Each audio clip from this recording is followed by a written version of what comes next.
Kuppam municipality పరిధిలోని నారాయణపురంలో జరిగిన ఘటన గురించి మహిళను అడిగి తెలుసుకున్న సీఎం చంద్రబాబు ధైర్యంగా ఉండాలని శిరీషకు సూచించిన సీఎం చంద్రబాబు బాధిత మహిళలకు 5 లక్షల రూపాయల ఆర్థిక సాయం చేసిన సీఎం తమ పిల్లలకు ప్రభుత్వ పాఠశాలలో సీటు ఇవ్వాలని సీఎం చంద్రబాబును కోరిన బాధిత మహిళకు అన్ని విధాలా అండగా ఉంటామని హామీ ఇచ్చిన సీఎం చంద్రబాబు ఇలాంటి ఘటనలు పునరావృతం కాకుండా చర్యలు తీసుకుంటామని బాధిత మహిళ శిరీషకు హామీ ఇచ్చారు సీఎం చంద్రబాబు.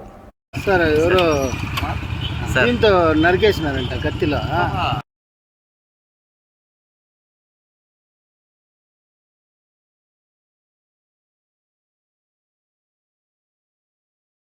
నమస్తే సార్.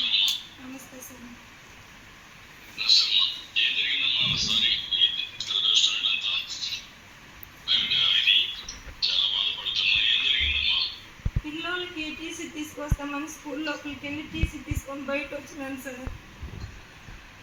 టీసీనే చింపేదానికి ట్రై చేసినారు. నా పిల్లల భవిష్యత్తు, నా పిల్లల లైఫ్ చింపగా నేను చెయ్యొద్దు పెట్టినాను. 2 చెయ్యలు లాగి వెనక పట్టుకొని చీరనంతా పెరిగి ఇదిలిచ్చి గొంతుని పట్టి పిసికి చంపుతానో లేదో చూడు, ఎవడొస్తాడో రాని అని లాక్కొచ్చి చెట్టుకు కట్టేసినారు సార్.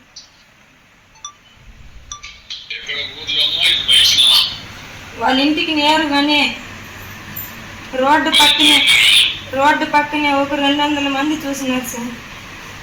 ఇక్కడ ఖాళీగా ఉంటే మన పెద్ద పాపను అక్కడ చేర్చేసి సేఫ్టీగా పోయి ఏదో ఇంట్లో పని చేసుకొని అప్పు తీర్చుకుంటామని నా ఇదికి నేను ఉన్నాను సార్.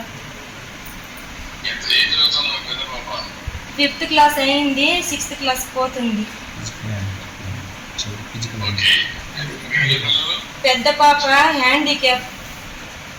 మీరు ఇచ్చే పింఛన్తోనే ఆ పాప ఈ మారి దాడి చేసే వాళ్ళతో 1వ తేదీ వస్తే పింఛన్ తీస్తే చేతిలో నుంచి లాక్కొని ఉండరు. ఒక కాయ పండు ఏది తినేదానికి కాదు. ఆ పాప డబ్బులు కూడా అప్పులకు జమ చేసేవాళ్ళం. ఆ పాప ఫోన్ చేసి అమ్మ ఈ మారి డబ్బులు పెరుకున్నారని నేర్చుకొని చేసుకుంటే మన పిల్లల దగ్గరికి మనం వెళ్ళిపోదామని నేను పొద్దున్నే టీసీ తీసుకువస్తామని బయట తీసుకొని వస్తే ఈ మారి చేసినారు సార్.